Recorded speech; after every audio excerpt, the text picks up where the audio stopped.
Kumusta ka?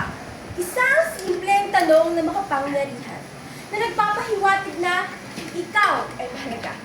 Ikaw ay hindi nag-iisa na may tunay na nagmamalasakit sa'yo.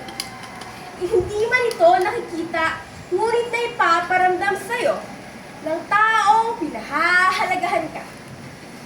Ang pagmamalasakit, ito ay hindi lamang tungkol sa pagtulong, kundi sa buong puso, kilos na ipinapakita natin na nagpaparamdam ng pagmamahal at pagrespeto sa lahat.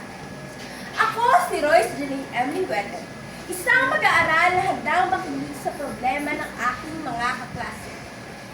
Sa simpleng pangangamusta, pakikinig sa kanila, ay simpleng pagmamalasakit. Bilang isang mamamayan sa komunidad, pagsunod sa batas, pagtatapon sa tamang tapunan, ay isa ring paraan sa pagpapahalaga sa mga kapwang nakapaligid sa atin. Lahat naman tayo ay may problema sa buhay. Kaya mahalaga ang tunay na pagmamalasakit sa kapwa. Mahalaga dahil may handang makinig sa iyong problema.